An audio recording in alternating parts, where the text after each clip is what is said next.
Hello everyone, welcome to this channel. So in continuation with the previous lecture that was on the steel bridges, so today we'll discuss about the various loads that are coming on a bridge and the design procedure for a transgirder steel bridge. So first load that is to be ascertained is the live load. Now theoretically it seems logical to design a bridge for actual live loads they are expected to carry. So theoretically it is expected to find out what is the actual live loads, but it is very, again, in practice this is difficult to accomplish since all kinds of various vehicles, different kind of vehicles will move in a bridge, okay, and their combination. So in practice it is required to design the bridges for standard loading, like in highways. What we do in a mixed traffic, we will find various vehicles, maybe buses, trucks, cars, bikes, two-wheelers and all. So we have assigned a PCU, passenger car unit, in case of highways, and as per that we standardize the other vehicles. In the same way for railway bridges also, we have to standardize the loadings. So as per standard loadings, we have to calculate the equivalent uniformly distributed live loads. So live load may also be specified as a line of wheel loads representing several vehicles or a locomotive or otherwise an equivalent uniform load. So the most common procedure is to design railway bridges for conventional system of locomotive concentration followed by uniform load to represent them. The standard loading that is being accepted for railway bridges is that there is a locomotive and it carries concentrated loads of the wheel load that will act as concentrated load, and followed by a uniformly distributed load of the train trailing behind the locomotive. So this is the diagram for a modified BG loading. Okay, so for BG track this diagram is there. So you can see here it is a, this is the diagram for a wheel load for a locomotive. So you have four wheel loads acting here, and each of these loads are given in this figure, and all these loads are at a particular spacing. Okay? From here to here the center is 19,300, 19 meters. Again it is 19,500 or 19,500. Actually the figures are very small, so it's difficult to from here. So this is the concentrated load will act for the locomotives, and this followed by your train load, that is a UDL. So this type of standard loading is practiced. Now this is for a BG track. Okay.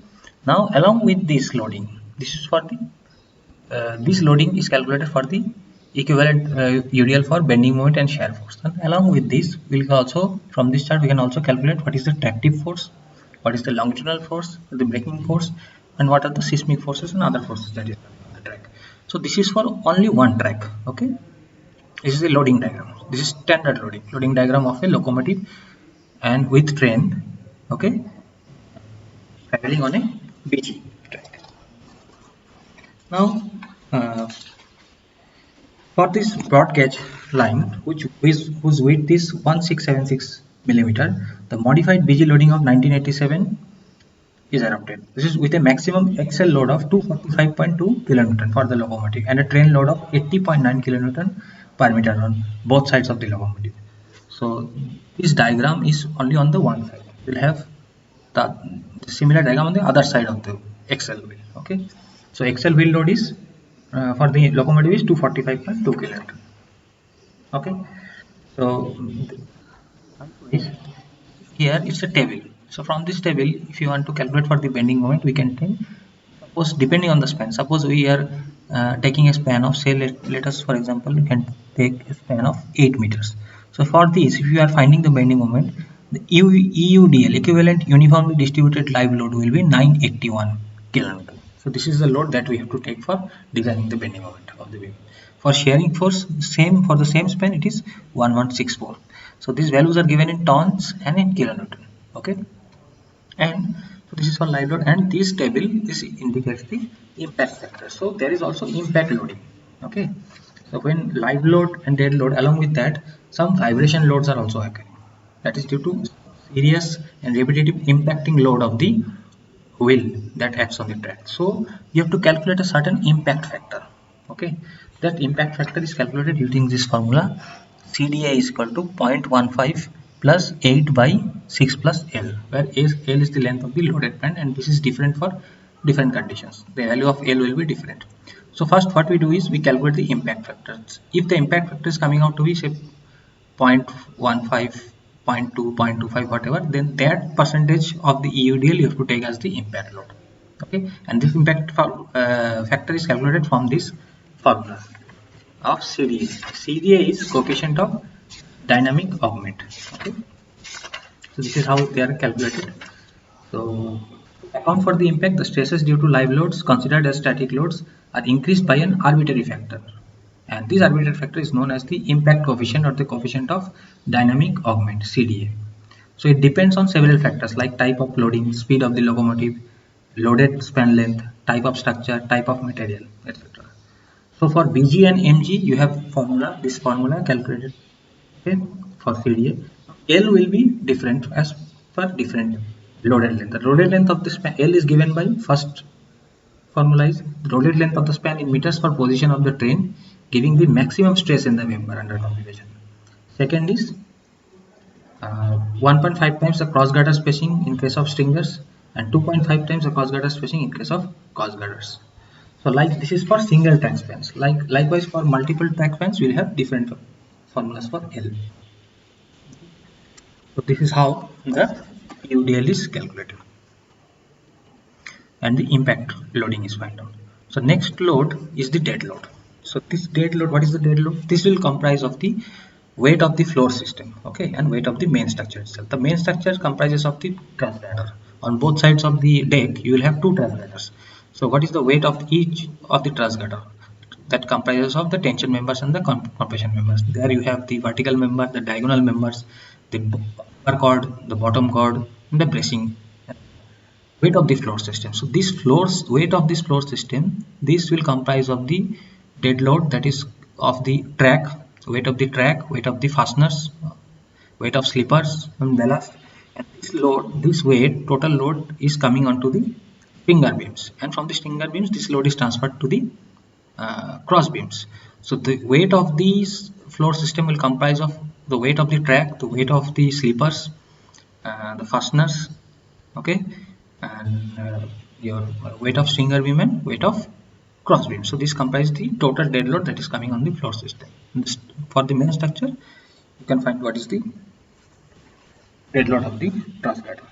So Hudson gave a formula, that's a very basic or preliminary formula, empirical formula, given by W is equal to 0.785 A, where W represents weight of two trusses and bracings in Newton per meter.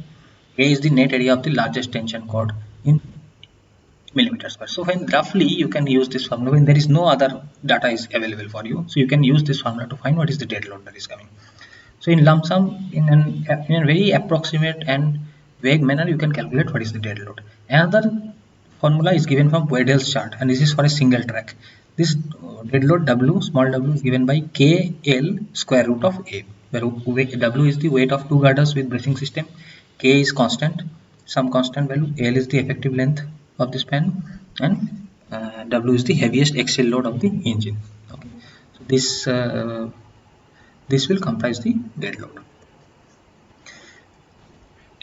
See, now apart from the live load and the dead load, you have impact load. So for the impact load, you calculate what is the impact factor or the CDA value as per the span, loading and other factors. Then you have the impact load. So you have three basic load: live load, impact load, and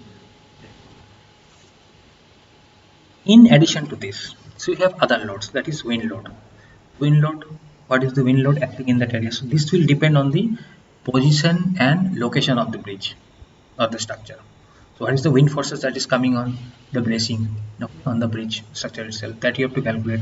The impact load is already explained. Longitudinal forces and the raking forces. Okay, longitudinal forces when for traction, tractive forces when suddenly the train starts in a bridge or suddenly stops, then what some longitudinal forces will act, or sudden raking forces due to sudden starting and stopping. These are lateral forces. Okay, so these are additional forces along with some seismic forces also. So this total additional forces are also calculated, and this is calculated as per the RDSO 1963 for railway bridges. So this is the bridge rule, RDSO Lucknow 1963. So this book is available From here you can calculate, there are formulas to calculate all kinds of loading for a bridge, and every loading is calculated as per this RDSO book.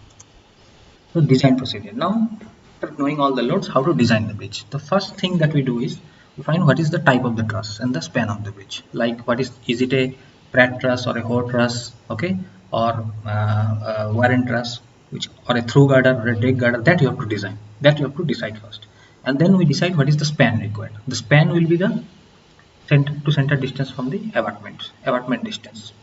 That will be the span of the bridge. And if we have piers, if you provide piers, the center to center distance from the piers, that will decide the span of the bridge. The height of the truss, what is the height you are providing, type of flowing systems, okay, whether you are providing stringers, combination of stringers and cross beams, but whatever it is, that you have to decide. Location of the bridge, this is for the calculation of the other forces like wind forces and seismic forces. Width of the deck, that is the spacing between the trusses, etc. And various other data is collected first. The first thing is that we collect various form of data that is available to us. The next major step is we calculate ILD, that is influence line diagram for each of the truss members are drawn with the ordinates calculated. Okay, we draw ILD, ILD for trusses, for determinate trusses or for indeterminate trusses, we can draw the ILDs diagram, and we calculate what is the maximum ordinate for each of these members. So we calculate ILD for vertical members, for diagonal members, for incline members, for top chord members and bottom chord members. All the members we draw the ILD. Then we find what is the area of the ILD, that is calculated. If negative area means if the area is showing below the x-axis, that is below the horizontal axis, is a negative area, it represents tension. That member is experiencing that much tension.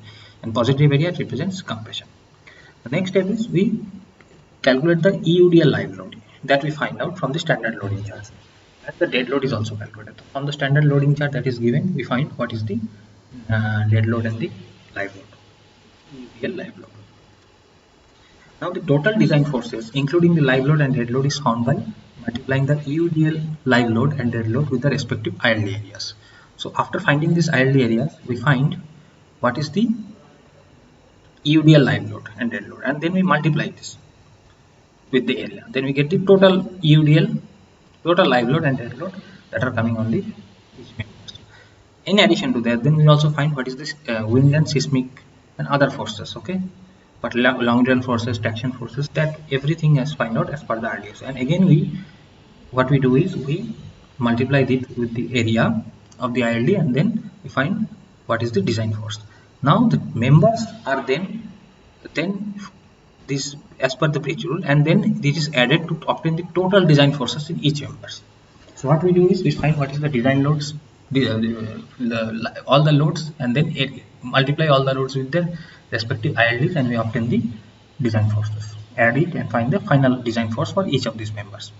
Now the members are then designed as either tension or compression members, that is depending on the sign of maximum design forces. So what we do is we find what is the maximum value of the positive ILD area, okay, that design force. What is the maximum positive design force, what is the maximum negative design force, and then we take the maximum value for both the signs, and then we design as a tension member, as a compression member, depending on the sign. By calculating the total loads coming on each stringer, so this is how the superstructure of the bridge is designed. Now once we know what is the design force, then we can design as per standard your procedure for how to design a compression member and a tension member. We know all this, so we'll design as per our standard techniques. So by calculating the total loads that are coming, now the next thing is to design the floor system. The floor system will comprise of your stringer beams and cross beams. Though first we find what is the load that is coming on each of the stringer beams and the cross beams, and then these beams are designed as per the conventional beam design method. After that, the next step that is left is we find what is the lateral loads we find, and then we design the lateral and portal bracing for the top and bottom chord members of the bridge. So this is how the complete procedure for the design of the railway steel bridge is done.